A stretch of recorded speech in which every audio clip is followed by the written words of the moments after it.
The Courage of Sarah Noble, Chapter 3, Down the Long Hill.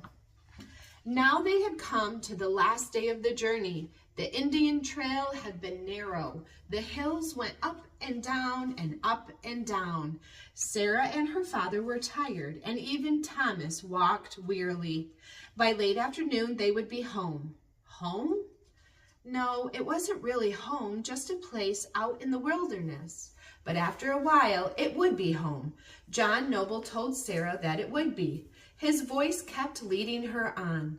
Now we must be about 2 miles away. Now it is surely only a mile. Sarah's tired feet seemed to dance. She picked some wildflowers and stuck them in the harness behind Thomas's ear.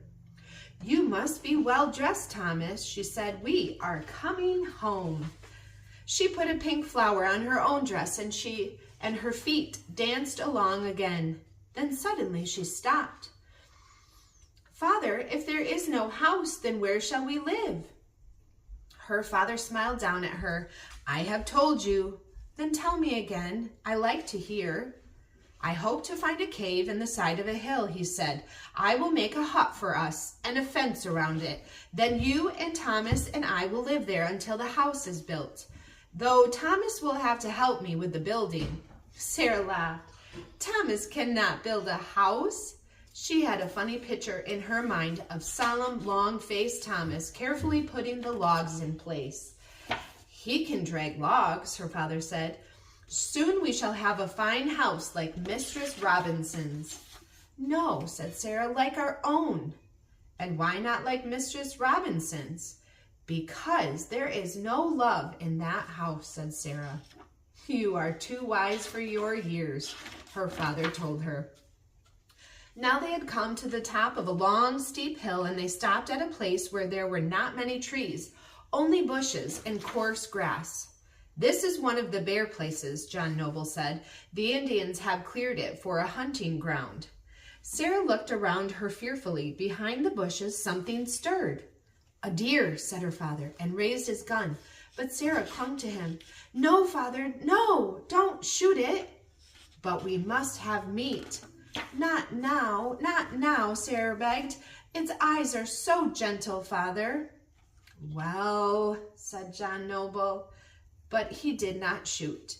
The deer rushed away, its white tail showing like a flag. Then Sarah drew a long breath and looked down. Below there was a valley, and you would see the great river if it were not for the trees, her father said. Sarah looked and filled her mind with the beauty of it. It was a beauty that would stay with her all of her life.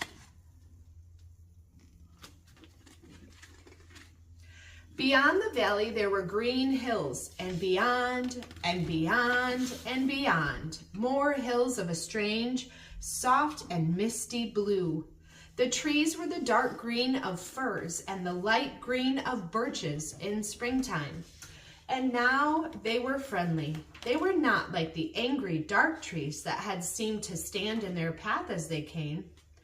I do like it, Sarah said, and I do not see any Indians.